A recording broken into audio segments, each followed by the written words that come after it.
ನಮಸ್ಕಾರ ವೀಕ್ಷಕರೇ, ನಾನು ಇಂದಿರಾ ಸೋಮಶೇಖರ್. ಜಂಕ್ ಫುಡ್ ಹಾಗೂ ಫಾಸ್ಟ್ ಫುಡ್ಗಳಿಂದ ವಿದ್ಯಾರ್ಥಿಗಳ ಮೆದುಳಿಗೆ ಹಾನಿ. ಎಚ್ಚರ ಪೋಷಕರೇ, ಎಚ್ಚರ. ಆರೋಗ್ಯವೇ ಭಾಗ್ಯ, ನಮ್ಮ ಆರೋಗ್ಯ ನಮ್ಮ ಕೈಯಲ್ಲಿ ಎಂದು ಪ್ರತಿದಿನ ಆಯುರ್ವೇದ ತಜ್ಞರು, ಅಲೋಪತಿ ಡಾಕ್ಟರ್ಗಳು, ಹೋಮಿಯೋಪತಿ ಡಾಕ್ಟರ್ಗಳು, ಋಷಿ ಮುನಿಗಳು, ವೇದಾಂತಿಗಳು, ತತ್ವಜ್ಞಾನಿಗಳು, ಆಧ್ಯಾತ್ಮಿಕರು ಹೀಗೆ ಪ್ರತಿಯೊಬ್ಬರೂ ಹೇಳ್ತಾನೇ ಬಂದಿದ್ದಾರೆ ಹಿಂದಿನ ಕಾಲದಿಂದನೂ. ಜೀವನ ಉಸಿರಿನ ಕೊನೆಯವರೆಗೂ ರಕ್ಷಿಸುತ್ತಾ ನೆಮ್ಮದಿಯ ಜೀವನವನ್ನು ನಾವು ಕಾಣಬೇಕಾಗತ್ತೆ. ಇದಕ್ಕೆ ಮನುಷ್ಯನ ಮನಸ್ಸು ಬಹಳ ಮುಖ್ಯ, ಎಚ್ಚರಿಕೆ ಕೂಡ ಬಹಳ ಅಗತ್ಯ.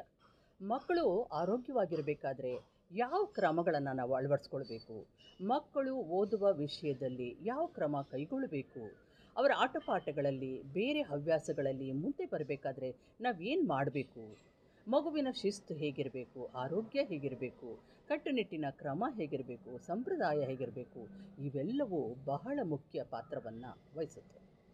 ಮಕ್ಕಳು ಬೆಳಿಗ್ಗೆ ಯಾವ ಸಮಯಕ್ಕೆ ಎಬ್ಬಿಸಬೇಕು, ಎದ್ದ ನಂತರ ಏನು ಮಾಡಬೇಕು, ಅವರಿಗೆ ಸರಿಯಾಗಿ ಬೆಳಗ್ಗೆ ಎದ್ದು ಹಲ್ಲು ಉಜ್ಜಿಸೋದು, ನಂತರ ಕುಡಿಯೋದಕ್ಕೆ ಹಾಲು ಕೊಡೋದು, ಉಪಹಾರ ಕೊಡೋದು, ಬೆಳಗಿನ ಉಪಹಾರವನ್ನು ಮುಗಿಸಿ ಪುಸ್ತಕಗಳನ್ನು ಟೈಮ್ ಟೇಬಲ್ ಪ್ರಕಾರ ಬ್ಯಾಗ್ನಲ್ಲಿ ಜೋಡಿಸೋದು, ಈ ಎಲ್ಲ ಪುಸ್ತಕಗಳನ್ನು ಬ್ಯಾಗ್ನಲ್ಲಿ ಹಾಕಿ ಹೆಚ್ಚು ಹೊರೆಯಾಗ್ದಂಗೆ ನಾವು ನೋಡ್ಕೊಳ್ಬೇಕು.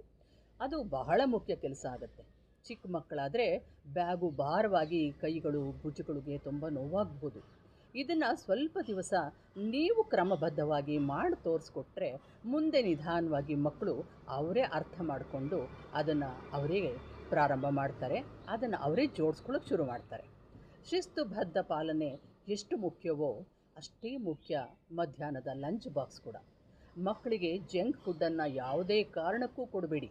ಬೆಳೆಯೋ ಮಕ್ಕಳು ಮೆದುಳಿಗೆ ಪೋಷಕಾಂಶ ತುಂಬಿದ ಊಟ ಬಹಳ ಮುಖ್ಯವಾಗಿರುತ್ತೆ. ಆದ್ದರಿಂದ ಮಕ್ಕಳು ಬೇಕೆಂದು ಹಠ ಮಾಡ್ತಾರೆ, ಆದರೆ ನೀವು ನಿಧಾನವಾಗಿ ಅವರಿಗೆ ತಿಳಿಪಡಿಸಿ. ಮಂಚೂರಿ, ಮ್ಯಾಗಿ, ಪಿಜ್ಜಾ, ಬರ್ಗರು ಇಂತಹ ಫುಡ್ಗಳನ್ನು ಅವರಿಗೆ ಕೊಟ್ಟರೆ ಅವರ ಮೆದುಳಿಗೆ ಹಾನಿಯಾಗುವಂತಹ ಒಂದು ಸಂಭವ ಇದ್ದೇ ಇರುತ್ತೆ. ಅವರು ಬೇಕೇ ಬೇಕು ಅಂತ ಹಠ ಮಾಡಿದ್ರೆ ವಾರದಲ್ಲಿ ಒಂದು ಸರಿನೋ ಅಥವಾ 2 ವಾರಕ್ಕೊಂದು ಸರಿನೋ ಹೊರಗಡೆ ಕರ್ಕೊಂಡು ಹೋಗಿ ತಿನ್ನಿಸಿ. ಅದೇ ಪ್ರತಿದಿನ ಅಭ್ಯಾಸ ಮಾಡಬೇಡಿ. ಆಗ ಮಕ್ಕಳ ಮೆದುಳಿಗೆ ಹಾನಿಯುಂಟು ಮಾಡುವಂತಹ ತಿಂಡಿಗಳನ್ನು ನೀವೇ ಕಂಟ್ರೋಲ್ ಮಾಡಬೇಕು. ಮಕ್ಕಳು ಸದಾ ಇಷ್ಟಪಡುವಂತಹ ಇಂಥ ತಿಂಡಿ ಊಟಗಳಿಂದ ಸಾಧ್ಯವಾದಷ್ಟು ಅವರನ್ನು ದೂರ ಇರಿಸಿ. ಸ್ನೇಹಿತರು ತರುವ ಲಂಚ್ ಬಾಕ್ಸ್ಗೆ ಆಸೆಪಟ್ಟು ಮಗು ಬೇರೆ ಏನಾದರೂ ತಿಂತಾ ಇದೆಯಾ ಎಂಬುದನ್ನು ಗಮನಿಸಿ. ಸ್ಕೂಲ್ ಆಯಾಗಳಿಗೆ ತಿಳಿಸಿ, ಶಿಕ್ಷಕರುಗಳಿಗೆ ಹೇಳಿ ಗಮನ ಕೊಡುವಂತೆ ತಿಳಿಸಿದ್ರೆ ಅವರು ಅದನ್ನು ನೋಡ್ತಾರೆ. ಈ ಕೆಲವು ಜಾಗರೂಕತೆ ನಿಮಗಿದ್ದರೆ ಮಗುವಿನ ಮೆದುಳಿನ ಬೆಳವಣಿಗೆ ಹಾಗೂ ವಿದ್ಯಾಭ್ಯಾಸ ಸುಲಭವಾಗಿ ಮುಂದುವರಿಯೋದಕ್ಕೆ ಸಹಾಯವಾಗುತ್ತೆ. ಮಕ್ಕಳನ್ನು ಪ್ರೀತಿಯಿಂದ ಗೆಲ್ಲಬೇಕು. ಹೊಡೆಯೋದ್ರಿಂದ, ಬೈಯೋದ್ರಿಂದ, ಶಿಕ್ಷೆ ಕೊಡೋದ್ರಿಂದ ಇದ್ಯಾವುದರಿಂದನೂ ಸಾಧ್ಯ ಇಲ್ಲ. ಪ್ರೀತಿಯಿಂದ ಮಕ್ಕಳನ್ನು ಗೆದ್ದು ನಿಮ್ಮ ಮಾತನ್ನು ಕೇಳುವಂತೆ ಮಾಡೋದು ನಿಮ್ಮ ಕರ್ತವ್ಯ. ಮಗುವಿನ ಭವಿಷ್ಯ ನಿಮ್ಮ ಕೈಯಲ್ಲಿರುತ್ತೆ. ಆದ್ದರಿಂದ ತುಂಬ ತಾಳ್ಮೆಯಿಂದ, ಪ್ರೀತಿಯಿಂದ, ವಿಶ್ವಾಸದಿಂದ ಅವರ ಮನಸ್ಸನ್ನು ಗೆದ್ದು ಅವರನ್ನು ಸರಿದಾರಿಗೆ ನೀವು ತರಬೇಕಾಗತ್ತೆ.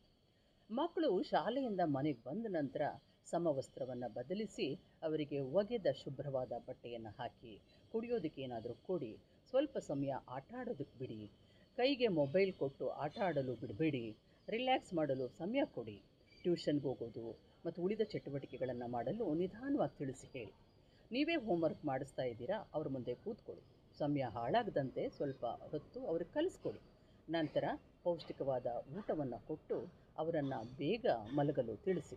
ಅವರೇ ಬೇಗ ಮಲಗಿ ಬೆಳಗ್ಗೆ ಬೇಗ ಎದ್ದರೆ ಒಳ್ಳೆಯ ಅಭ್ಯಾಸ ಆಗುತ್ತೆ. ಇವತ್ತಿಗೆ ಇಷ್ಟು ಸಾಕು. ಮುಂದಿನ ವಿಡಿಯೋದಲ್ಲಿ ಮುಂದೆ ಮಗು ಸುಲಭವಾಗಿ ಕಲಿಯುವಂತಹ ವಿಧಾನದ ಬಗ್ಗೆ, ಅದರ ಅಭ್ಯಾಸದ ಬಗ್ಗೆ ತಿಳಿಸ್ಕೊಡ್ತೀನಿ.